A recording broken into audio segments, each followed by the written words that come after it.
ছাত্র যেমন তার বইও, তার শিক্ষকও তেমন। রুহের জগৎ থেকে আল্লাহ তাআলা আদম আলাইহিস সালামের সময় ১৬ লক্ষ মানুষকে বের করে পাঠাইছে, তারা একেবারে পাতাড়িয়নের ছাত্র। পাতাড়িয়ন চেনেন? মুরব্বীরা চিনতে পারে। আমরা ছোটবেলায় স্কুলে যেতাম, বেঞ্চ টেন্স প্রথম ক্লাসে পাতাম না, তাল পাতার পাটি, দুই একজন একটু হয়টয় না করলে হবে না। আর তাল পাতায় লেখছেন না, এই ক্লাসের নাম পাতায় বসা, পাতায় লেখা বলে ক্লাসের নাম পাতাড়িয়ন। তো আদম আলাইহিস সালাম থেকে নিয়ে নূহ আলাইহিস সালাম পর্যন্ত এরা হলো পাতাড়িয়নের ছাত্র। এগে যদি 4-5 এর বই দেয় তাহলে পারবে এরা? এই জন্য তাদের জন্য কেমন বই দরকার সেই রকম বই দিয়েছে, তাদের জন্য সেটা দরকার। এবং উস্তাদও যেমন ক্লাস 1 এর উস্তাদ কি এম এ ক্লাসে পড়াতে পারবে? আর এম এ ক্লাসের উস্তাদরা কি 1 এ দিলি সে পড়ায়, সে কি চাকরি করবে? কাজেই ওই সময় ছাত্রও যেমন, নবীও তেমন, বইও তেমন। ধীরে ধীরে উন্নতি হতে তালে আছে। আস্তে আস্তে আস্তে আস্তে এখন সারা দুনিয়ার ঈসা আলাইহিস সালাম পর্যন্ত মাস্টার্স ক্লাস শেষ, ক্লাসের লেখাপড়া ঈসা আলাইহিস সালাম পর্যন্ত শেষ। এরপরে ঈসা আলাইহিস সালামের পরে মিস্টার আবু জাহেলের থেকে শুরু হয়েছে বিসিএস ক্যাডার। এর জন্য ওই 1 2 3 4 5 6 7 8 9 10 আর আইএবিএম এর বই দিলি এই উম্মতে তৃপ্তি পাবে না। এই উম্মতের জন্য ওই কলেজ আর হাই স্কুল আর প্রাইমারি কেজির শিক্ষক দিলেও এদের চাহিদা পূরণ করতে পারবে না। এই জন্য আল্লাহ তাআলা বাছাই করে 104 খানা আসমানি কিতাবের মধ্যে এমন একটা কিতাব আপনাদের জন্য রেখে দিয়েছে, যেই কিতাবটা বিসিএস ক্লাসের জন্য প্রযোজ্য। এ উম্মত কম্পিউটার বানাবে, এ উম্মত ক্যামেরা বানাবে, এ উম্মত মাইক বানাবে, এ উম্মত রকেট বিমান বানাবে, এ উম্মত ক্ষেপণাস্ত্র বানাবে। এত বড় পণ্ডিত উম্মত 6 মাইল মাটির নিচে কি আছে তা করতে পারবে। মাটি ধরিয়ে শুয়ে কয় যে এই জায়গা 22 তলা দালান হতে পারে, মাটি একটু হাতে নিয়ে কয় এই জায়গায় যে বড় ব্রিজ হতে পারে, আর এক মুঠ নিয়ে কয় না এই জায়গায় যে বাঁশের চারও দেওয়া যাবে না। এত বড় পণ্ডিত উম্মত, এগে ওই আগের বই কিতাব দিলেও চলবে না, আগের নবীকে যে ফড়ালেও এরা সে নবীকে ফড়ায় ছেড়ে দিতে পারবে। এই জন্য এমন নবী দেওয়া হবে যেই নবীর সামনে কেউ মুখ খুলতে পারবে না, যেই নবীর এমন একটা কিতাব দেওয়া হবে যেই কিতাবের সামনে কেউ হা করতে পারবে না। নবীর নাম বিশ্ব নবী মুহাম্মদুর রাসূলুল্লাহ, আর কিতাবের নাম আল কোরআন। কথা বলেন ঠিক ঠিক না? আপনারা বিসিএস ক্যাডার, বলেন আলহামদুলিল্লাহ। আল্লাহ তাআলা কবুল করুক, বলেন আমিন। এই কোরআনে কারিমটা 1500 বছর আগে দুনিয়া নাজিল হয়েছে। একটু এই কথাগুলো একটু বুঝে নিতে হবে। কোরআনে কারিম 1500 বছর, 1400 বছর আগে দুনিয়ায় আসছে, 1450 বছর। ওই সময় আইএবিএম এ ম্যাট্রিক পাশের কোনো ছাত্র ছেলে বলে মনে হয়? আমার 70-75 বছরের বুড়ো বাপসারা যারা আছেন তারা বলেন আপনাদের আমলে এই গ্রামে কয়টা ম্যাট্রিক পাস ছিল? আপনার দাদাকে কাছে শুনে দেখেন এই এলাকায় 5 পাস কয়টা ছিল, তার দাদাকে কাছে শুনে দেখেন 1 পাস কয়টা ছিল। কোথায় থাইয়ে ম্যাট্রিক আর আইএবিএম এ? তাহলে এমন একটা মূর্খ আর বর্বরতার যুগে কোরআন শরীফ নাজিল হয়েছে, যে সময় ক বটা লেখাপড়ার কেউ ছিল না। চরম মূর্খতা এবং বর্বরতার চরম সীমা। বাপে নিজে জীবিত মেয়েকে জবাই করে অথবা জীবিত অবস্থায় কবর খনন করে দাফন করে দিত। মায়ের সাথে সন্তানে জিনা করে, মানে তা ভাষায় ব্যক্ত করা যায় না, এত নিচে চলে গেছে। সেই মূর্খদের মধ্যে এই কোরআন শরীফটা নাজিল হয়েছে। এই কোরআন শরীফ সেই মূর্খদের যেভাবে কন্ট্রোল করে রাখছে, ওই মূর্খদের মধ্যে কোরআনটা যেমন চলতো, এখন বর্তমান সেই দুনিয়ার শুরু থেকে নিয়ে আদম আলাইহিস সালামের শুরু থেকে নিয়ে আজকে পর্যন্তর ভিতরে শিক্ষা দীক্ষার সর্বশীর্ষে আছে আপাতত সময়টা। ভবিষ্যতে আর কি হবে জানি না। আপাতত পর্যন্ত শিক্ষা দীক্ষার সর্বশীর্ষে আছে। এত বড় শীর্ষস্থানীয় শিক্ষিতদের সামনেও কোরআন শরীফ ও সময় যেমন চলতো এখনো সেরকম চলে। ও সময় যেমন এখনো তেমন। সেই তার সংবিধান সে 1500 বছর আগে মূর্খদের মধ্যে যেমন চলতো, এখন পণ্ডিতদের মধ্যেও চলে। আল্লাহ তাআলা সেই সময় বলে দিয়েছে লা তাবদীলা লিকালিমাতিল্লাহ, আমার এই সংবিধান পরিবর্তনযোগ্য নয়। তোমাদের সরকার পাল্টে যায় আর তোমাদের সংবিধান পরিবর্তন করো, সংশোধন করো। বিএনপি এলা করে গেছে, আমলিগ এসে মন মতো কতগুলো করিয়ে টরিয়ে 16 বছর চালাইছে। এনাদের পতনের পরে আবার ইউনূস কাকা এসে কয় না ওগুলো হবে না, কাটিয়ে সেটি ঠিক করতে হবে। আবার কাটিয়ে সেটি ঠিক করে তুই কার হাতে যাবে? সে কবে না উনি একদিন দেশে ছিল না, ও কনে ছিল আইসে দেশের অবস্থা বোঝে না, কি লেট হয়ে গেছে, ওর তো কটা কমাতি বাড়াতে হবে। তাহলে মানব রচিত সংবিধান পরিবর্তন হয়। আর আল্লাহ রচিত সংবিধান কোরআনে কারীম বিসমিল্লাহির রহমানির রহিম আলহামদুলিল্লাহি রাব্বিল আলামিন থেকে নিয়ে মিনাল জিন্নাতি ওয়ান নাসের সিন পর্যন্ত একটা হরফ পরিবর্তনযোগ্য নয়, একটা নুক্তাও পাল্টানোর দরকার নাই, একটা মাসালাও পাল্টানোর দরকার নাই, একটা আয়াত পাল্টাই ও জায়গায় আরেকটা কিছু ঢুকানোর প্রয়োজন, এবং পরিপূর্ণ কোন জায়গা ফাঁক নাই, সেই জায়গাটা আঙ্গুল ঢুকবা, কোন জায়গায় একটু বাড়িয়ে গেছে সেইটুকু কাটিয়ে ফেলাই দিবা, এরকম কোনো সুযোগ নেই। এই কথাগুলোর পর বিশ্বাস আছে না নাই? এই কোরআন শরীফ 30 পারা, পারা হিসেবে ভাগ করা হয়েছে কয় পারা? সূরা হিসেবে 114 সূরা। আয়াতের সংখ্যার ভিতরে দুইটা গণনা হযরত আলী রাদিয়াল্লাহু তাআলা আনহু গুণে পাইছেন 6666। সিদ্দিকা আয়েশা রাদিয়াল্লাহু তাআলা আনহা গণনা করছেন, উনি পাইছেন 6236। এই পার্থক্যটা, তার ভিতরে কিছু কথা আছে, এই যে আমাকে দরকার নাই, তারপরে অল্প একটু কয়ে যাই যে মতানৈক্য কেন। মতানৈক্য হওয়ার কারণ হলো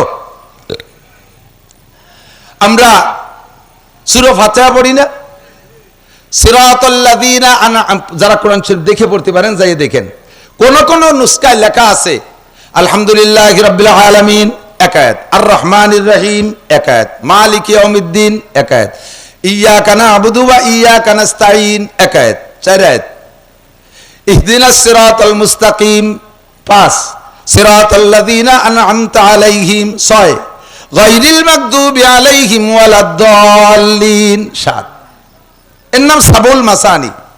আবার কোন কোন নুসখায় লেখা আছে শুরুতে আয়াত আয়াত, শেষে যাইয়া সিরাতাল্লাযীনা আন'আমতা আলাইহিম গায়রিল মাগদুবি আলাইহিম ওয়ালাদ-দাল্লিন, এই দুটো মিলে এক আয়াত।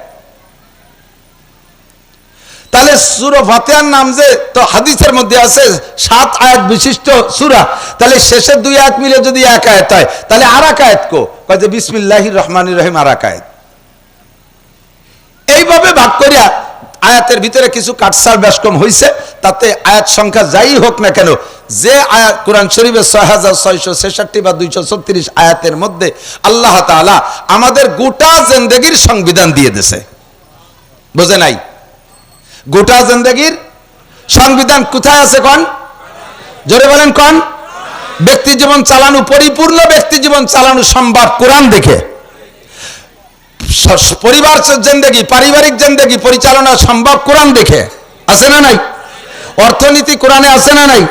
সমাজনীতি কোরআনে আছে, রাজনীতি কোরআনে আছে, আন্তর্জাতিক নীতি কোরআনে আছে, সব জিন্দেগির সমস্ত বিষয় আল্লাহর কোরআনে ভরপুর। আর এভাবেই যদি কোরআনকে সমাজে বাস্তবায়ন করা যায়, রাষ্ট্রীয়ভাবে বাস্তবায়ন করা যায়, আল্লাহ পাক রব্বুল আলামিন বলেন লাফাতাহনা আলাইহিম বারাকাতিন মিনাস সামাই ওয়াল আরদ। আসমান আর জমিন থেকে, আসমান থেকে রুজি আসে, আর জমিনের ভিতরে যে রুজিতে বরকত বাড়ে। কোন সুবহানাল্লাহ। কারণ জমিনের মধ্যে আল্লাহ তাআলা দুইটা গুণ দিয়েছে। এই দিক খেয়াল করেন, জমিনের মধ্যে মাটির মধ্যে কয়টা গুণ? দুইটা গুণ। যেই দুইটা গুণ আল্লাহর বড় পছন্দ হয়, এই দুইটা গুণ মাটি ছাড়া আর কাহার মধ্যে নাই। স্বর্ণের মধ্যে নাই, রূপর মধ্যে নাই, আগুনের মধ্যে নাই, আর কাহারও মধ্যে নাই। এই দুইটা গুণ পানির মাটির মধ্যেই আছে।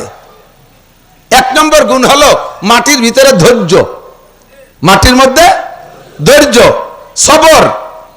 মাটির ভিতরে ধৈর্য আর সবর আছে। এক, মাটির উপরে 50 তলা দালান বানাইছেন, মাটিতে কোনোদিন কয় না মিয়া তুমি তো 2 মণ বতি পারো না, আমার গাড়ি এত বড় উঠে দিলে কে? কইছে কোনোদিন? আবার 100 বছর ওই দালান ব্যবহার করার পরে বুলডোজার দিয়ে ভাঙ্গেছিল, সে জায়গা 30 হাত খুঁজে হুয়ের একটা বানাইছে পুকুর। মাটিতে এ সময় কয় না মিয়া তোমাকে মতো জালেম নাই, একদিন বিশাল বোঝা একটা গাড়ি উঠে দিয়েছিলে, আজকে কোদাল দিয়ে খুঁজে গা একেবারে শেষ করে ফেলাই দিলে। কইছে কোনোদিন? জীবন ভরে পান নিচে থাকে, হাইটে হাইটে কত কত ওয়েটের পুরে দেই, কোনোদিনও মাটিতে বিরক্ত বোধ করে না। মাটির ভিতরে ধৈর্য।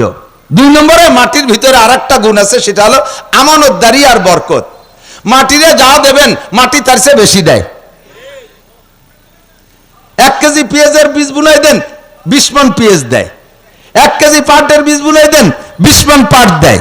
একটা আমের আঠি দেন, 100 বছর পর্যন্ত হাজার হাজার আম দেয়। একটা নারকেল দেন মাটিরে, 50 বছর পর্যন্ত শত শত নারকেল দেয়। একটা কাঁঠালের বীজ দেন, 100 বছর পর্যন্ত সে হাজার হাজার কাঁঠাল দেয়। এটা হলো মাটির স্বভাব। মাটির মধ্যে আল্লাহ তাআলা বরকত রাখছে।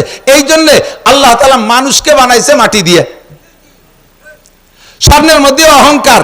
এদিক তাকান, মানুষ সর্বশ্রেষ্ঠ সৃষ্টি, এরা আল্লাহ তাআলা সর্বশ্রেষ্ঠ দামি পদার্থ দিয়ে বানাইতে পারতেন, হীরা কাঞ্চন মণি মুক্তা দিয়ে বানাইতে পারতেন, সোনা আর রূপো দিয়ে বানাইতে পারতেন। কয় না ওই দিয়ে বানানো যাবে না, এর ভিতরে অহংকারে ভরা। যার গলায় হীরা কাঞ্চন আছে তার দিকে তাকানো যেন খালি এরকম জাকি দেয়। যে মহিলা সারা গায়ে অলংকার ব্যবহার করে, অলংকারবিহীন মহিলাকে সাথে কথা বলতেও সে ঘৃণা বোধ করে। কথা বল।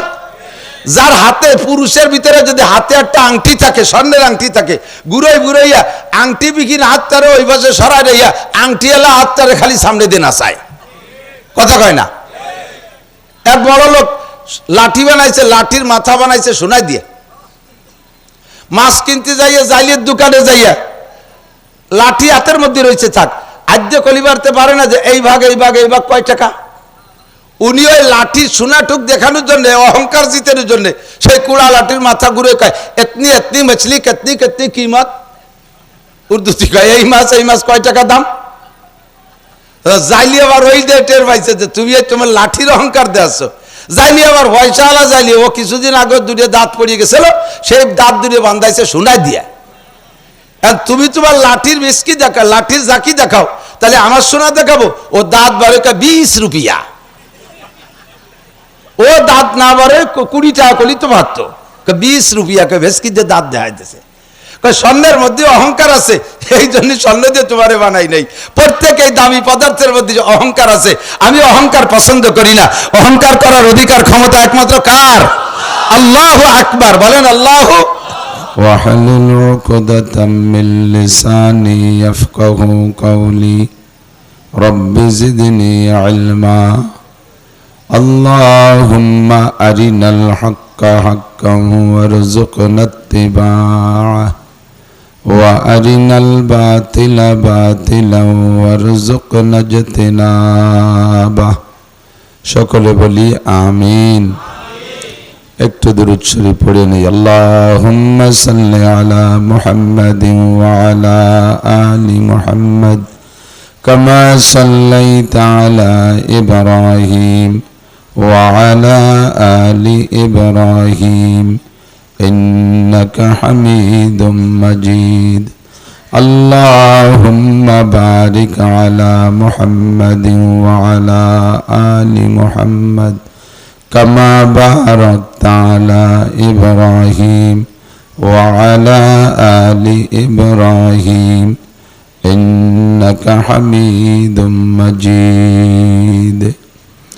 محترم সভাপতি, আজকের মাহফিলের প্রধান অতিথি আমাদের বৃহত্তর ফরিদপুরের রাহবার পীরে কামেল হজরতুল আল্লাহ হজরত মাওলানা মুফতি আব্দুল গফফার শাহ হুজুর হাফিজাহুল্লাহ এতক্ষণ পর্যন্ত বয়ান করেছেন। আমাদের এ অঞ্চলের কৃতি সন্তান, উদীয়মান উজ্জ্বল নক্ষত্র হজরত মাওলানা জুবায়ের হুসাইন হাফিজাহুল্লাহ, মসজিদের ইমাম সাহেব, খতিব সাহেব, কমিটির সকল সদস্যবৃন্দ, রাজনৈতিক বিভিন্ন দলের ছোট বড় নেতা নেতৃবৃন্দ, প্রাণপ্রিয় উপস্থিতি, পর্দার আড়ালে বসে থাকা মা ও বোনেরা, আল্লাহ তাবারক ওয়া তাআলা শাহী দরবারে শুকর আদায় করি যে আল্লাহ পাক রব্বুল আলামিন এই বিশাল দুনিয়ার মধ্যে দক্ষিণ পূর্ব এশিয়ায় আমাদের ছোট্ট একটু বাংলাদেশ আমাদের জন্য স্বাধীন করে দিয়েছেন। বারবার স্বাধীন করতেছেন, আর যেন স্বাধীন না করে, এই স্বাধীন যেন ফাইনাল স্বাধীন হয়ে যায়। স্বাধীনতার স্বাদ বিভিন্নভাবে উপভোগ করি। যে কোনো জায়গায় মসজিদ, মাদ্রাসা, ঈদগাহ, গোরস্থান, মাহফিল, তফসির মাহফিল, বিশ্ব ইজতেমা, ইজতেমা ইত্যাদি আমরা করতে পারি, কোনো বাধা বিপত্তি নাই। আল্লাহ তাআলা যেন আমাদের কমপক্ষে ভূমি স্বাধীনের চাইতে ধর্মীয় স্বাধীনতাটা কিয়ামত পর্যন্ত উপভোগ করার তৌফিক দান করে, সবাই বলে আমিন। তারই একটা অংশ হিসেবে এই পূর্ব গঙ্গাবর্দী মসজিদের পাশে আল্লাহ তাআলা সাময়িক জান্নাতের বাগান তৈরি করে এই অঞ্চলের লক্ষাধিক মানুষের মধ্য থেকে বাছাই ছাঁটাই করে আমাদের কয়েকজন গরিব মানুষকে আল্লাহ ভালোবেসে পছন্দ করে মোহব্বত করে ডেকে নিয়ে আসছেন। এই জন্য আমরা শুকর আদায় করি আলহামদুলিল্লাহ। বন্দায়ে ইশকে শুদি তারকে নসব কুঞ্জামি কে দারি রাহ ফুলা নিবনে ফুলা চিজে নিস্ত। আল্লাহর আশেক জাকের মহিব ভালোবাসার বান্দা হওয়ার জন্য বড় বংশের মানুষ হওয়া জরুরি না। আল্লাহ তাআলা এমন কোনো কোটেশন শর্ত লাগাই দেন নাই যে ওয়াজ শুনতে হলে, হিদায়ত পাইতে হলে ধনী মানুষের ছেলে হতে হবে, মাহফিল শোনার জন্য চেহারা হতে হবে সালমান শাহর মতো একেবারে টলটলিয়া, আর ওয়াজ শুনতে আসার জন্য বাপ শিল্পপতি কোটিপতি হতে হবে, তাকে ছেলেরা ছাড়া ওয়াজ শুনতে জায়গা পাবে না। বাপের 500 মন 1000 মন ধান পাইতে হবে, নালি তারা ওয়াজ শুনতে পারবে না। MA pass BCS pass cadre ছাড়া ওয়াজ শুনতে পারবে না। আল্লাহ তাআলা যদি এইরকম শর্ত দিত তাহলে আমরা এই মাঠের সব কজন ফেল করতাম, সবচেয়ে আগে ফেল করতাম আমি, স্বাস্থ্য চেহারা কিছুই নাই।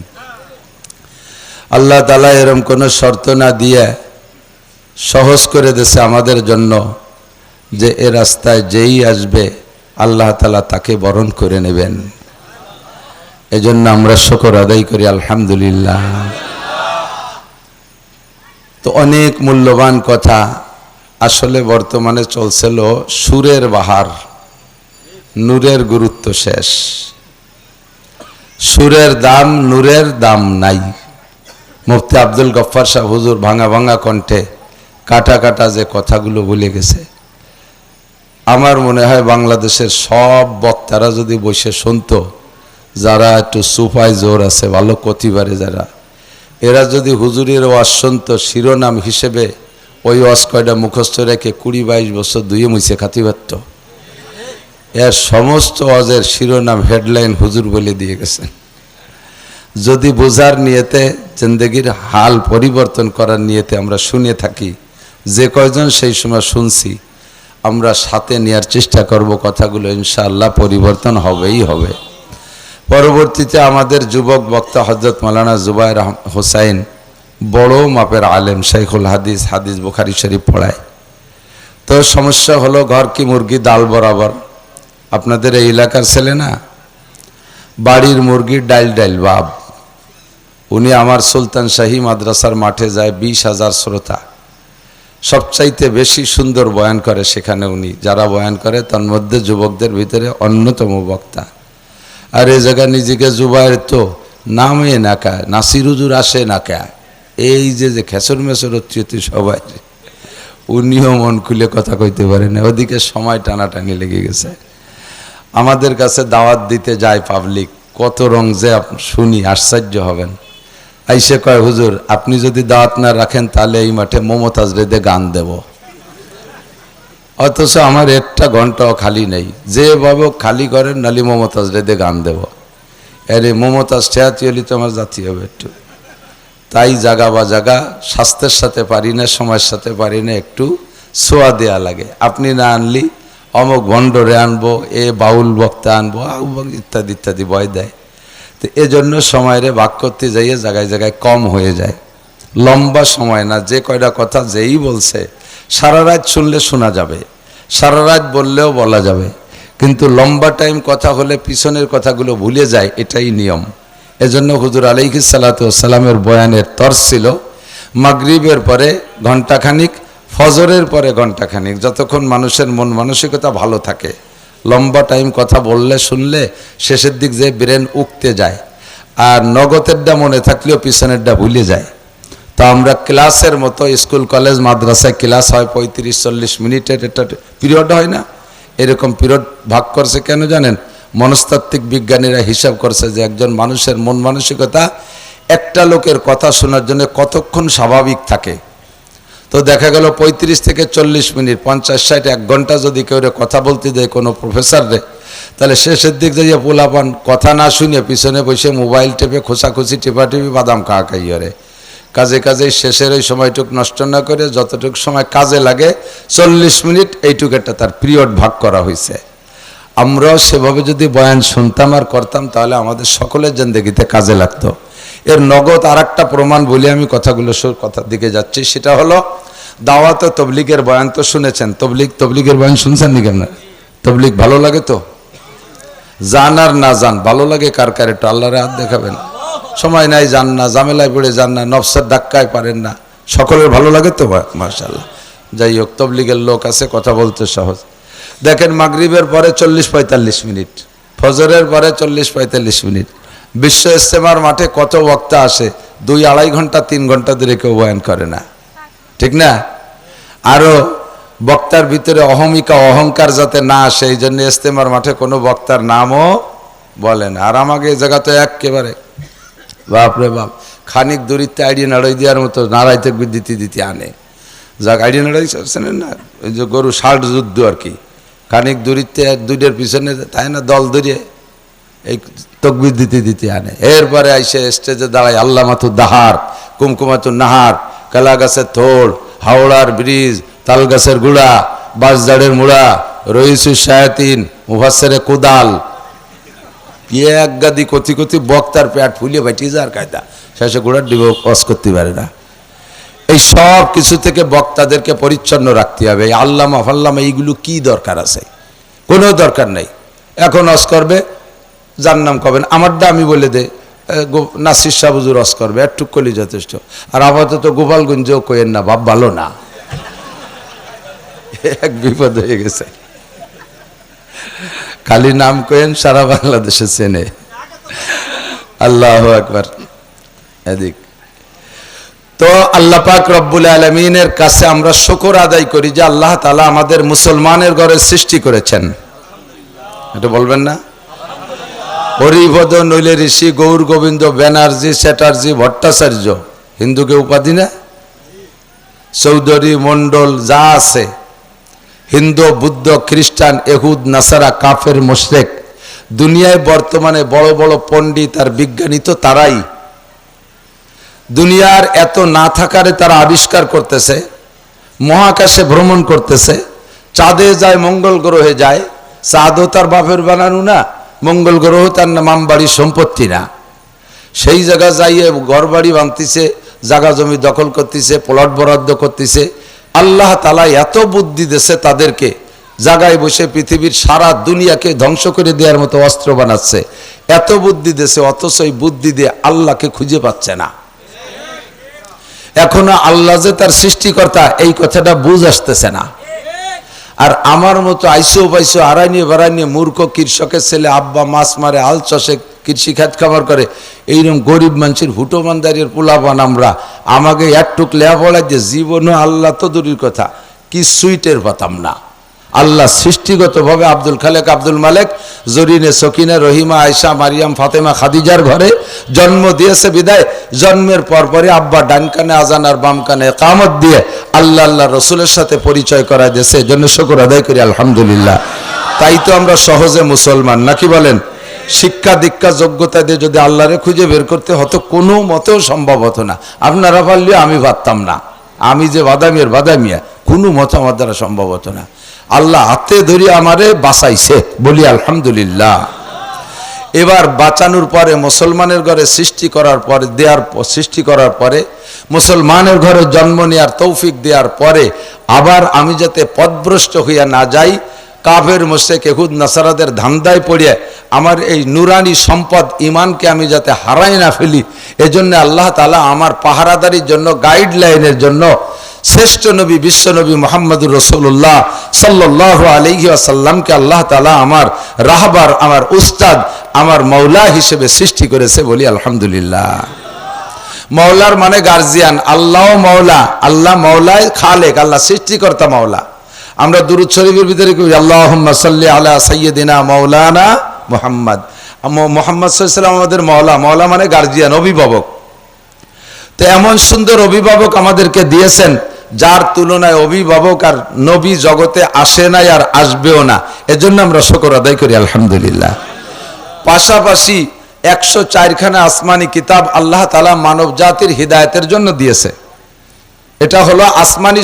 এই যুবকরা আমার দিকে খেয়াল করো, তোমরা মনে হচ্ছে যে হুজুরকে দায়িত্ব আজ করে খাবে। আমরা কোনোদিন ওই স্টেজ ভাগে পাবো না, খালি খালি অত জরুরিভাবে শুনবো কে? তোমরা একটু শোনো লক্ষ্য করে, ফড়িয়ে লেগে মুনিশিওয়ার দিন শেষ। যা পাইছো হাতে মাল একখান, আর লেখাপড়ার বাস কোন জায়গায় দিয়ে বাস তা করলাম না, লেখাপড়ায় বাস হয়ে গেছে। কতক্ষণ পড়িয়ে লেখে আর তুমি মানুষ আর দিন শেষ। কমপক্ষে বড়রা, ওলামাই কেরাম যারা একটু পড়াশোনা করে তারা পড়ে লিখে গুছাই গাছাইয়া স্টেজে প্লেটে করে দিয়ে দেয়, একটু খাইয়ে যেতে হবে। এই 10 প্লেটের থেকে গুছাতে গুছাতে একসময় তোমার একটা ছোট ব্যাগ ভরে যাবে। আমাকে ওই পাশে ছিল নসু বলদা, নসু পাগল তাই বলদা বলত কইতো আর কি, বলদা কত তারে সবাই। যে জায়গায় বিয়ে হতো আর জিয়াফতার অনুষ্ঠান হতো সব জায়গায় নসু যাইতো। একে দিনে 5-7 জায়গা অনুষ্ঠান, সব জায়গা নসু আছে। হাতে একটা জ্বালা কয়নি, মাটি দিয়ে আগের দিন ধান সিদ্ধ করতে বানাইতো, ধান সিদ্ধ করতে যে মাটি দিয়ে বানাই, মুখ বড়, আমাকে দিক জ্বালা কয়। একটা জ্বালা থাকতো নসুর গাড়ে। সব অনুষ্ঠানের থেকে যত আইঠিয়ে ভাত ফেলাই নিয়ে প্লেটের এইগুলো গুছাইয়া জ্বালা ভরিয়ে নিয়ে যেত নসু। ফিরে অনুষ্ঠানের আগ পর্যন্ত তাই জায়গায় বসে খাতো। তাহলে 10-20 প্লেটের থেকে গুছাইয়া নসুর জ্বালা ভরিয়ে যেত, বাড়ি যাইয়া সপ্তাহ ধরে খাতো। তুমিও এই শীতের সিজনে যুবক, তুমি করে বলছি, ছোটদের বলছি, মুরব্বীদেরও আজ আমি বাদ দিছি, করি না, কারণ ওনারা এমনি মনীষী হয়ে গেছে। ট্যাং একখান কবরে চাকা পাংচার হয়ে গেছে, মরে মরে ভাব সেলেসা শুরু হয়ে গেছে। এখন ওনারা এমনি অনাসে তওবা হয়ে গেছে। যারা সমাজ ধরে নষ্ট করে তারা ছোট, এই জন্য তুমি করে করছে, রাগ হচ্ছে না এবার। তুমি যুবক এই শীতের সিজনে 10টা মাহফিলি থেকে 10 বক্তার থেকে 10 প্লেট গুছাই নিয়া ব্যাগে রেখে দিবা। আগামী 6 মাস মাহফিল হবে না, ওই সময় ধুয়ে মুছে খাতে পারবা। তো আল্লাহ তাআলা নবী রসুলকে পাঠিয়েছেন, সর্বশ্রেষ্ঠ নবী মুহাম্মদুর রাসূলুল্লাহ সাল্লাল্লাহু আলাইহি ওয়াসাল্লাম। 104 খানা আসমানি কিতাব পাঠিয়েছেন, আমাদের শিক্ষা সিলেবাস। এটা আমাদের মানব জাতির সংবিধান, শুধু মুসলিম সংবিধান না, গোটা মানব জাতির সংবিধান। পাঠিয়েছে কে? আদম আলাইহিস সালামের কিতাব কে পাঠাইছে? সব কিতাব লৌহে মাহফুজের মধ্যে ছিল, সব কিতাব একটা একটা করে আল্লাহ তাআলা পাঠাইছে। তো সর্বশ্রেষ্ঠ কিতাব হলো আখেরি কিতাব কোরআনে কারীম, নাকি বলেন? এর মধ্যে কোনো একটা আয়াত সম্পর্কে আপনার সন্দেহ আছে? পুরোটার মধ্যে সন্দেহ আছে? এটা পরিবর্তনযোগ্য? এই কিতাবটা আল্লাহ তাআলা আমাদের জন্য বরাদ্দ করেছেন। এই এক কিতাবই কিয়ামত পর্যন্ত জন্য যথেষ্ট, বলেন আলহামদুলিল্লাহ। তো যেই কিতাবটা কিয়ামত পর্যন্তর জন্য যথেষ্ট, এই কিতাবটা আদম আলাইহিস সালামের কাছে দিত, তাহলে সব নবীর উম্মত এই কিতাবের মধ্যে দিয়ে চলে যেত। এত ঘন কিতাবের দরকার কি? তাও 104 খান, 1 খান 2 খান না, 104 খানা আসমানি কিতাব। এত কিতাবের দরকার কি? তো বলা হয় এত কিতাবের দরকার হলো সব ক্লাসের ছাত্রের যোগ্যতা একরকম না। কতক্ষণ ছাত্র যেমন, তার বইও, তার শিক্ষকও তেমন। রুহের জগৎ থেকে আল্লাহ তাআলা আদম আলাইহিস সালামের সময় 1.25 লক্ষ মানুষকে বের করে পাঠাইছে। তারা একেবারে পাতাড়িওয়ানের ছাত্র। পাতাড়িওয়ান চেনেন? মুরব্বীরা চিনতে পারে। আমরা ছোটবেলায় স্কুলে যেতাম, বেঞ্চ টেন্স প্রথম ক্লাসে পাতাম না, তাল পাতার পাটি, 2-1 একটু হয়টাই না করলে হবে না। আর তাল পাতায় লেখছেন না, এই ক্লাসের নাম পাতায় বসা, পাতায় লেখা বলে ক্লাসের নাম পাতাড়িওয়ান। তো আদম আলাইহিস সালাম থেকে নিয়ে নূহ আলাইহিস সালাম পর্যন্ত এরা হলো পাতাড়িওয়ানের ছাত্র। এগে যদি 4-5 এর বই দেয় তাহলে পারবে এরা? এই জন্য তাদের জন্য কেমন বই দরকার সেই রকম বই দিয়েছে, তাদের জন্য সেটা দরকার। এবং উস্তাদও যেমন, ক্লাস 1 এর উস্তাদ কি MA ক্লাসে পড়াতে পারবে?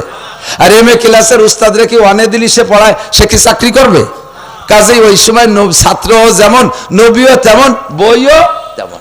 ধীরে ধীরে উন্নতি হতে তালে আছে।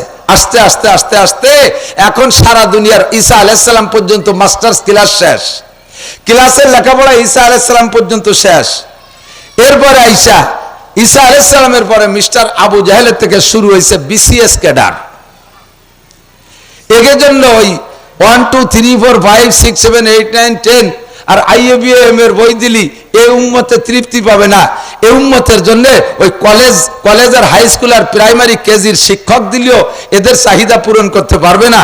এই জন্য আল্লাহ তাআলা বাছাই করে 104 খানা আসমানি কিতাবের মধ্যে এমন একটা কিতাব আপনাদের জন্য রেখে দিয়েছে, যেই কিতাবটা BCS ক্লাসের জন্য প্রযোজ্য।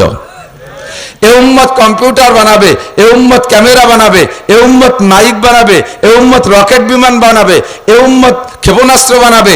এত বড় পণ্ডিত উম্মত 6 মাইল মাটির নিচে কি আছে তা কতি পারবে? মাটি ধরে শুয়ে কয় যে এই জায়গা 22 তলা দালান হতে পারে, মাটি একটু হাতে নিয়ে কয় এই জায়গায় যে বড় ব্রিজ হতে পারে, আর এক মুঠ নিয়ে কয় না এই জায়গায় যে বাঁশের চারও দেওয়া যাবে না। এত বড় পণ্ডিত উম্মত, এগে ওই আগের বই কিতাব দিলেও চলবে না, আগের নবীকে যে ফলালিও এরা সে নবীকে ফলাই ছেড়ে দিতে পারবে। এই জন্য এমন নবী দেওয়া হবে যেই নবীর সামনে কেউ মুখ খুলতে পারবে না, যেই নবীর সামনে এমন একটা কিতাব দেওয়া হবে যেই কিতাবের সামনে কেউ হা করতে পারবে না। নবীর নাম বিশ্ব নবী মুহাম্মদুর রাসূলুল্লাহ, আর কিতাবের নাম আল কোরআন। কথা বলেন ঠিক ঠিক না? আপনারা বিসিএস ক্যাডার, বলেন আলহামদুলিল্লাহ। আল্লাহ তাআলা কবুল করুক, বলেন আমিন। এই কোরআনে কারিমটা 1500 বছর আগে দুনিয়া নাজিল হয়েছে। একটু এই কথাগুলো একটু বুঝে নিতে হবে। কোরআনে কারিম 1500 বছর, 1400 বছর আগে দুনিয়ায় আসছে, 1450 বছর। ওই সময় আইএ বিএ এমএ ম্যাট্রিক পাশের কোনো ছাত্র ছেলে বলে মনে হয়? আমার 70-75 বছরে বুড়ো বাপসারা যারা আছেন তারা বলেন আপনাদের আমলে এই গ্রামে কয়টা ম্যাট্রিক পাস ছিল?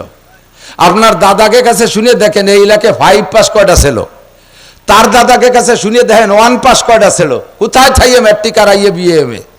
তাহলে এমন একটা মূর্খ আর বর্বরতার যুগে কোরআন শরীফ নাজিল হয়েছে, যে সময় ক ব ট লেখাপড়ার কেউ ছিল না। চরম মূর্খতা এবং বর্বরতার চরম সীমা। বাপে নিজে জীবিত মেয়েকে জবাই করে অথবা জীবিত অবস্থায় কবর খনন করে দাফন করে দিত। মায়ের সাথে সন্তানে জিনা করে, মানে তা ভাষায় ব্যক্ত করা যায় না, এত নিচে চলে গেছে। সেই মূর্খদের মধ্যে এই কোরআন শরীফটা নাজিল হয়েছে। এই কোরআন শরীফ সেই মূর্খদের যেভাবে কন্ট্রোল করে রাখছে, ওই মূর্খদের মধ্যে কোরআনটা যেমন চলতো, এখন বর্তমান সেই দুনিয়ার শুরু থেকে নিয়ে আদম আলাইহিস সালামের শুরু থেকে নিয়ে আজকে পর্যন্তর ভিতরে শিক্ষা দীক্ষার সর্বশীর্ষে আছে আপাতত সময়টা। ভবিষ্যতে আর কি হবে জানি না।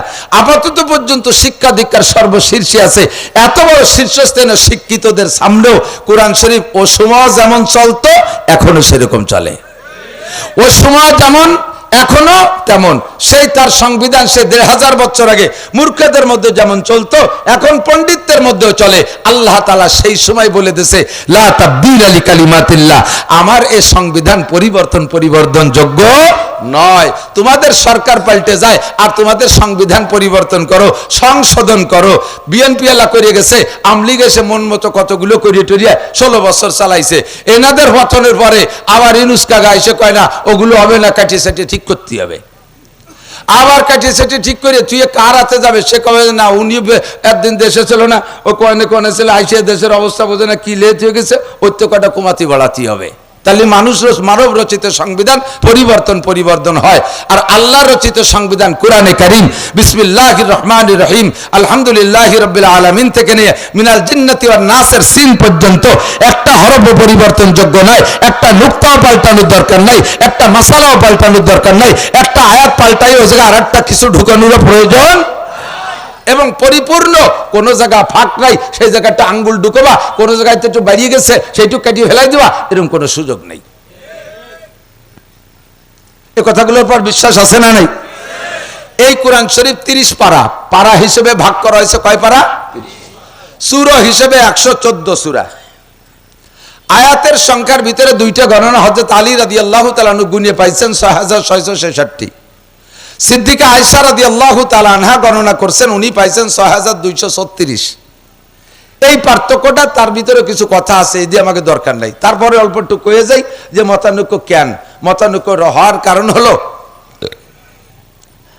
আমরা সূরা ফাতিহা পড়ি না, সিরাতাল্লাযীনা যারা কোরআন শরীফ দেখে পড়তে পারেন যাই দেখেন, কোন কোন নুসখায় লেখা আছে আলহামদুলিল্লাহি রাব্বিল আলামিন এক আয়াত, আর রহমানির রহিম এক আয়াত, মালিক ইয়াউমিদ্দিন এক আয়াত, ইয়্যাকা না'বুদু ওয়া ইয়্যাকা নাস্তাঈন এক আয়াত, 4 আয়াত, ইহদিনাস সিরাতাল মুস্তাকিম 5, সিরাতাল্লাযীনা আন'আমতা আলাইহিম 6, গায়রিল মাগদুবি আলাইহিম ওয়ালাদ-দাল্লিন 7।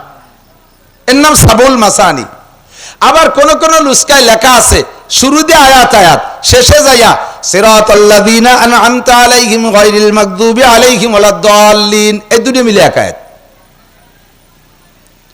তাহলে সূরা ফাতিহার নাম যে তো হাদিসের মধ্যে আছে 7 আয়াত বিশিষ্ট সূরা, তাহলে শেষের 2 আয়াত মিলে যদি এক আয়াত হয় তাহলে আর এক আয়াত কো কয় যে বিসমিল্লাহির রহমানির রহিম আর এক আয়াত। এইভাবে ভাগ করিয়া আয়াতের ভিতরে কিছু কাটছাড় ব্যাসকম হয়েছে, তাতে আয়াত সংখ্যা যাই হোক না কেন, যে আয়াত কোরআন শরীফের 6666 বা 236 আয়াতের মধ্যে আল্লাহ তাআলা আমাদের গোটা জিন্দেগির সংবিধান দিয়ে দিয়েছে। বুঝে নাই? গোটা জিন্দেগির সংবিধান কোথায় আছে কোন? জোরে বলেন কোন? ব্যক্তি জীবন চালানো, পরিপূর্ণ ব্যক্তি জীবন চালানো সম্ভব কোরআন দেখে।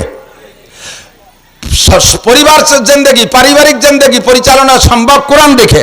আছে না নাই? অর্থনীতি কোরআনে আছে না নাই? সমাজনীতি কোরআনে আছে, রাজনীতি কোরআনে আছে, আন্তর্জাতিক নীতি কোরআনে আছে। সব জিন্দেগির সমস্ত বিষয় আল্লাহর কোরআনে ভরপুর। আর এভাবেই যদি কোরআনকে সমাজে বাস্তবায়ন করা যায়, রাষ্ট্রীয়ভাবে বাস্তবায়ন করা যায়, আল্লাহ পাক রব্বুল আলামিন বলেন লাফাতাহনা আলাইহিম বারাকাতিন মিনাস সামাই ওয়াল আরদ। আসমান আর জমিন থেকে, আসমান থেকে রুজি আসে, আর জমিনের ভিতরে যে রুজিতে বরকত বাড়ে। কোন সুবহানাল্লাহ। কারণ জমিনের মধ্যে আল্লাহ তাআলা দুইটা গুণ দিয়েছে। এদিক খেয়াল করেন, জমিনের মধ্যে, মাটির মধ্যে কয়টা গুণ? দুইটা গুণ। যেই দুইটা গুণ আল্লাহর বড় পছন্দ হয়। এই দুইটা গুণ মাটি ছাড়া আর কাহার মধ্যে নাই। স্বর্ণের মধ্যে নাই, রূপর মধ্যে নাই, আগুনের মধ্যে নাই, আর কাহারও মধ্যে নাই। এই দুইটা গুণ পানির, মাটির মধ্যেই আছে। এক নম্বর গুণ হলো মাটির ভিতরে ধৈর্য। মাটির মধ্যে ধৈর্য, সবর। মাটির ভিতরে ধৈর্য আর সবর আছে। এক, মাটির উপরে 50 তলা দালান বানাইছেন, মাটিতে কোনোদিন কয় না মিয়া তুমি তো 2 মণ বতি পারো না, আমার গাড়ি এত বড় উঠে দিলে কে? কইছে কোনোদিন? আবার 100 বছর ওই দালান ব্যবহার করার পরে বুলডোজার দিয়ে ভাঙ্গে ছিল, সে জায়গা 30 হাত খুঁজে হুয়েরেটটা বানাইছে পুকুর। মাটিতে এ সময় কয় না মিয়া তোমাকেও তো জালেম নাই, একদিন বিশাল বোঝারটা গাড়ি উঠে দিয়েছিলে, আজকে কোদাল দিয়ে খুঁজে গা একেবারে শেষ করে ফেলাই দিলে।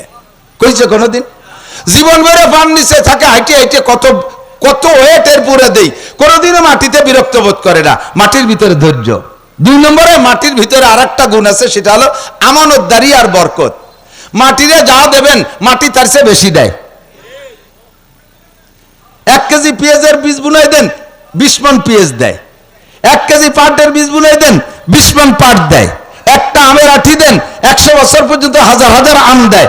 একটা নারকেল দেন মাটিরে, 50 বছর পর্যন্ত শত শত নারকেল দেয়। একটা কাঁঠালের বীজ দেন, 100 বছর পর্যন্ত সে হাজার হাজার কাঁঠাল দেয়। এটা হলো মাটির স্বভাব। মাটির মধ্যে আল্লাহ তাআলা বরকত রাখছে। এই জন্য আল্লাহ তাআলা মানুষকে বানাইছে মাটি দিয়ে। স্বর্ণের মধ্যে অহংকার, এদিক তাকান, মানুষ সর্বশ্রেষ্ঠ সৃষ্টি, এরা আল্লাহ তাআলা সর্বশ্রেষ্ঠ দামি পদার্থ দিয়ে বানাইতে পারতেন, হীরা কাঞ্চন মণি মুক্তা দিয়ে বানাইতে পারতেন, সোনা আর রূপো দিয়ে বানাইতে পারতেন। কয় না ওই দিয়ে বানানো যাবে না, এর ভিতরে অহংকারে ভরা। যার গলায় হীরা কাঞ্চন আছে তার দিকে তাকানো যেন খালি এরকম জাকি দেয়। যে মহিলা সারা গায়ে অলংকার ব্যবহার করে, অলংকারবিহীন মহিলাকে সাথে কথা বলতেও সে ঘৃণা বোধ করে। কথা বল। যার হাতে, পুরুষের ভিতরে যদি হাতে একটা আংটি থাকে, স্বর্ণের আংটি থাকে, ঘুরাই ঘুরাইয়া আংটি বিঘিন হাতটারে ওই পাশে সরাই রইয়া আংটি এলা হাতটারে খালি সামনে দিয়ে নাচায়। কথা কয় না? এক বড় লোক লাঠি বানাইছে, লাঠির মাথা বানাইছে সোনাই দিয়ে। মাছ কিনতে যাইয়া জাইলের দোকানে যাইয়া লাঠি হাতের মধ্যে রয়েছে, থাক আদ্য কলিবারতে পারে না যে এই ভাগ এই ভাগ এই ভাগ কয় টাকা।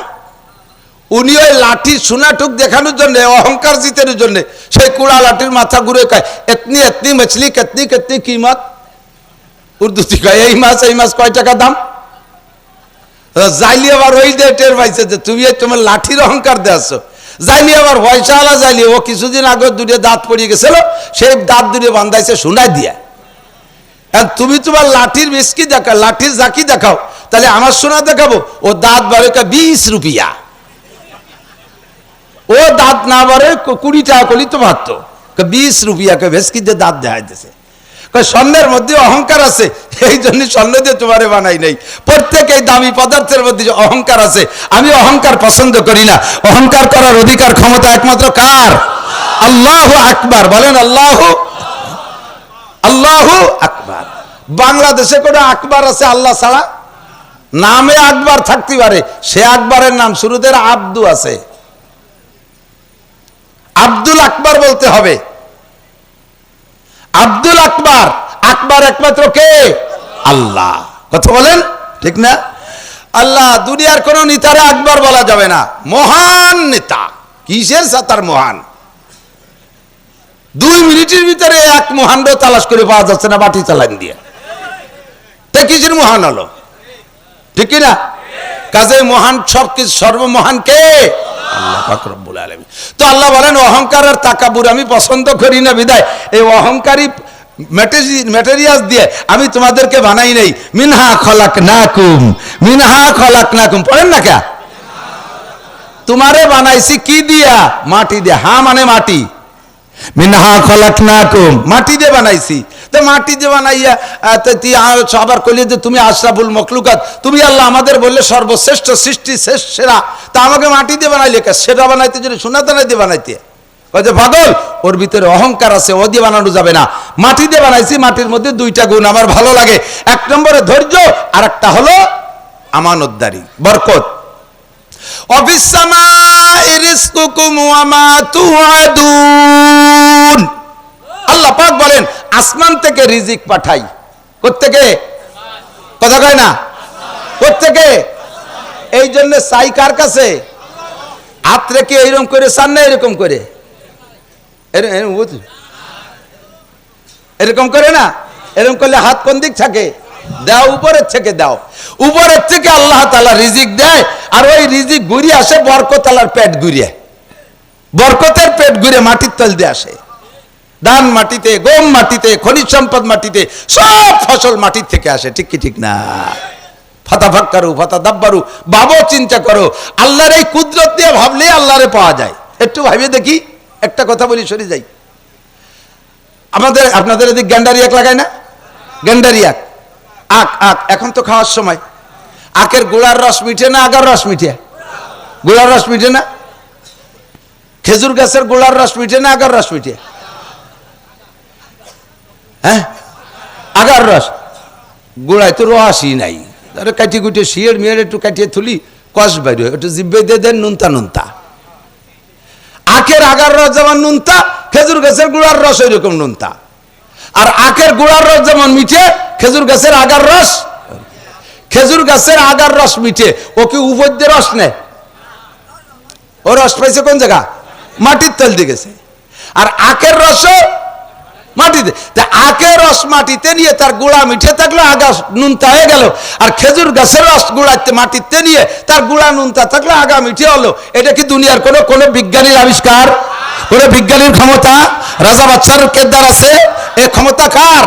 তাফাক্কারু ফি খালকিল্লাহ। আরে আল্লাহরে খুঁজতে কোন জায়গা যাওয়া? আল্লাহর গণেশের মতো 10 হাত নাকি কয় হাত তা তো জানি না। শুনছি যে কিয়ামতের মাঠে সবার মুখে আল্লাহ তাআলা নিজ হাতে খানা খাওয়াই দেবে। তাহলে হুজুর গুনিয়ে কোন যে আল্লাহর হাত কয় হান? তোমার এই আল্লাহর হাত গুনার দরকার নাই, তুমি আল্লাহর এই কুদরত নিয়ে ভাবো। কতক্ষণ? তাহলেই তুমি আল্লাহকে পেয়ে যাবা। আল্লাহ তাআলা আমাদের পার তৌফিক দিক। যে কথা বলতে চাইছে এদিক তাকান। এই কুরআনী সংবিধান ব্যক্তি জীবন থেকে নিয়ে, বোঝে না, কুরআনী সংবিধান ব্যক্তি জীবন থেকে নিয়ে আন্তর্জাতিক জীবন পর্যন্ত যদি সেট করতে পারো তাহলে মানব রচিত সংবিধানে তোমাদেরকে কখনো শান্তি দিতে পারে নাই, এখনো পারে নাই, ভবিষ্যতেও পারবে না। আর কুরআনী সংবিধানকে বাস্তবায়ন করো। যেই দেশে কুরআনী সংবিধান বাস্তবায়ন হবে ওই দেশের শুধু মুসলমান না, ওই দেশের অমুসলমানরাও, ওই দেশের প্রাণী জগতও এমন সুখ শান্তি উপলব্ধি করবে, উপভোগ করবে যা বিগত কোনো দিন দেখে নাই।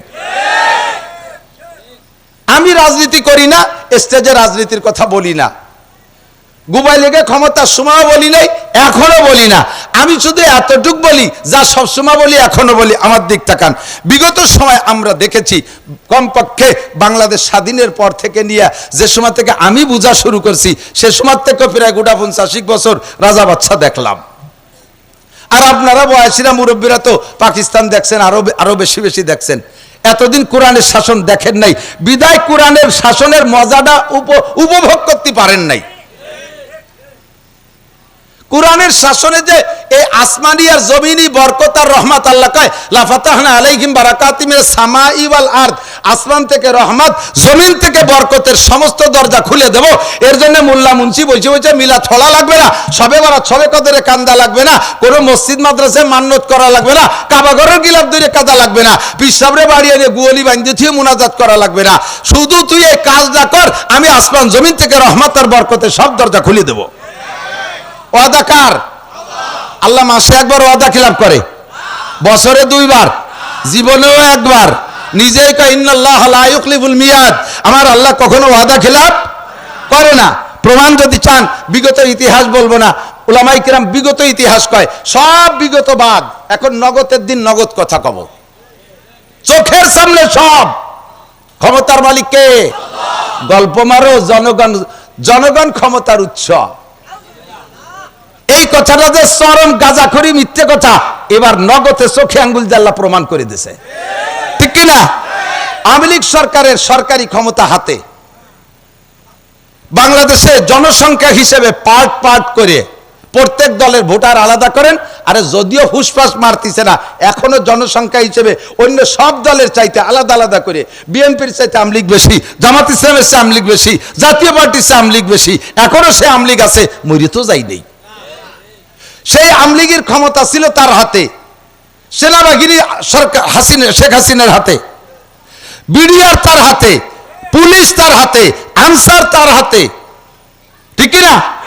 বিমান বাহিনী তার হাতে, নৌবাহিনী তার হাতে, র্যাব তার হাতে, যুবলীগ তার হাতে, ছাত্রলীগ তার হাতে, এই সব জনগণ তার হাতে। আর ক্ষমতাই যদি জনগণের উৎস হয়, তাই এত জনগণ থাকতে কয়টা খালি হাত নিরস্ত্র পুলাপানের স্লোগানে বিটে ছাড়িয়ে পলাইলে কে?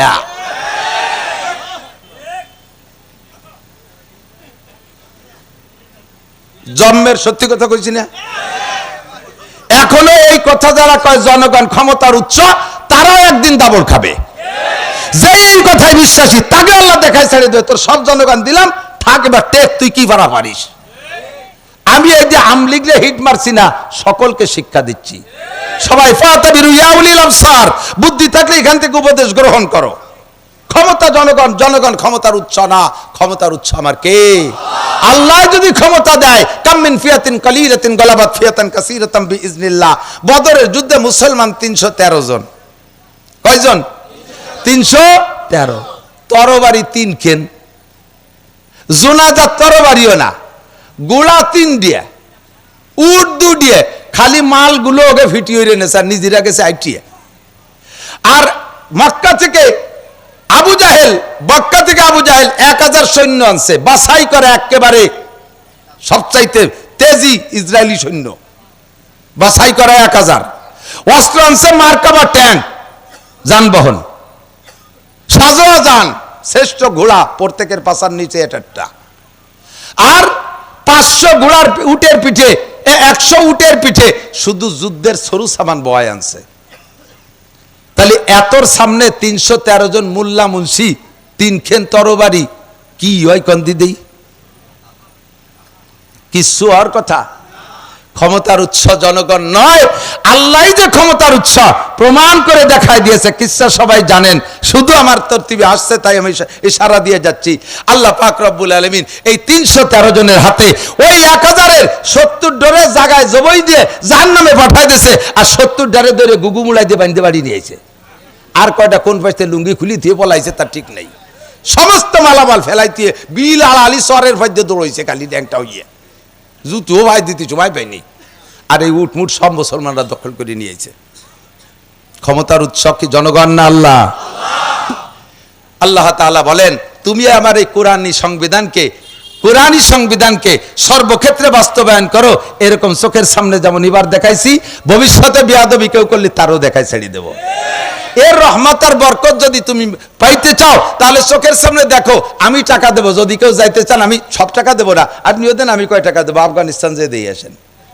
মাত্র 22 সালে তারা স্বাধীন হয়েছে, 22-এর পরে 24, 2 বছর চলে, 21 সালের শেষে 2 বছর, অনলি 2 বছর। এই 2 বছরে আফগানিস্তান 2 বছর আগে কি করছে? রাশিয়া ওয়ালা মারছে 20 বছর। আর আমেরিকার নেতৃত্বে ন্যাটোর 42টা দেশ আইসা বিশ্বের শ্রেষ্ঠ অস্ত্র দিয়া এই মুল্লাকে মারিয়ে বিটে ছাড়া করছে, বাংকারের মধ্যে ঢুকাই দিছে, পাহাড়ের তলে ইন্দুরির মতো গর্ত বানায় পলায় পলায় রয়েছে এই মুল্লা মুন্সিরা। কিচ্ছু নাই, আছে কয়টা রাইফেল ক্লাসিনকপ, দূরিতে হুশ করে একটা মারিয়ে দিয়ে ইন্দুরি গাড়ার মধ্যে যে পলায়।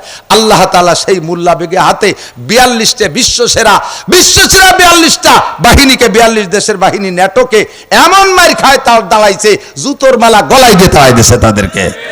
লাস্ট ফিনিশিং তাদের সাথে যুদ্ধ করছে 20, রাশিয়ার সাথে 20, 40 বছর যুদ্ধ করার পরে ওই দেশের কোনো জায়গা বোমা মারতে আর বাকি ছিল না, জমি তামা তামা হয়ে গেছে। ফেলাইতিও যখন চলে গেছে, আরে মুল্লারা কোরআনী আইন বাস্তবায়ন করছে সেই আফগানিস্তানে।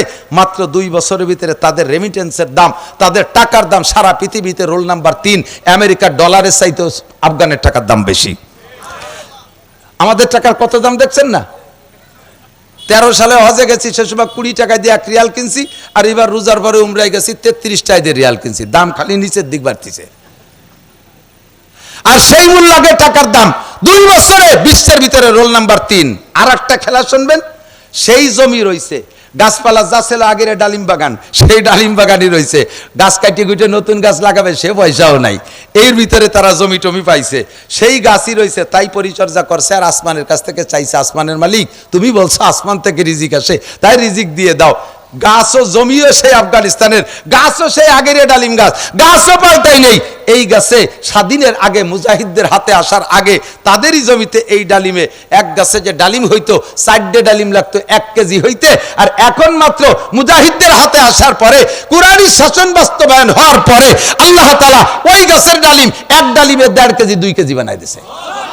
অফিস সামা রিজকুকুম ওয়া মা তুআদুন, আসমান থেকে রিজিক আসে। লা ফাতাহনা আলাইহিম বারাকাতিম মিনাস সামাই ওয়াল আরদ, আসমান আর জমিন থেকে রহমত আর বরকতের দরজা খুলে দেওয়া হয়। আল্লাহ ওয়াদা করেছে, প্রমাণ পাইতে চাইলে আফগানিস্তান যে দেখে আসেন। আল্লাহ তাআলা আমাদের বাংলাদেশকে এরকম নসিব করে, বলেন আমিন। এখন নিউট্রাল, এখন ফ্রি, কোনো সরকার নাই, তত্ত্বাবধায়ক সরকার বা অন্তর্বর্তীকালীন সরকার, মানে আমি আপনার মতো একজন আর কি। আমাকে এখানে ভোট ছাড়া আর কি যা হয়েছে তাই আর কি। তাই এখন ফ্রি টাইম আছি, সামনে যে সরকার আসবে এই সরকারটা আমরা ন্যায্য, ইমানদার, আল্লাহওয়ালা। অনেকে আছে কোরআনের নাম দুইয়ে খাইয়ে সংসদে যাইয়ে উল্টো পাল্টা টালটু বাল্টু করবে, এরকম 2 নম্বর হুজুর পার্টি না, কথা বল না কেন? 2 নম্বর হুজুর পার্টি না, 1 নম্বর পিওর মুত্তাকিন হুজুর পার্টি, যারা আল্লাহকে ভয় পায়, যারা, তাদের মাধ্যমে আল্লাহ তাআলা দেশটা চালানোর ব্যবস্থা করে দিক। আমরাও যেন বাংলার জমিনে দেখি যে সময় মতো বৃষ্টি হয়, 1 পেঁয়াজে 1 পোয়া হয়ে যায়। পেঁয়াজের এলাকা না, এদিক দিয়ে পেঁয়াজ 1 পেঁয়াজে 1 পোয়া হয়ে যায়, 4 পেঁয়াজে কেজি হয়ে যায়। এরকম জন্য আল্লাহ তাআলা বরকত দিয়ে দেখেন, আমিন। তো কোরআন শরীফ সব জায়গা আমাদের লাগে কি লাগে না, এবং প্রযোজ্য। তো সারা কোরআন শরীফের একটা আয়াতকে অস্বীকার করলে আপনি কাফের। এদিক আবার এদিক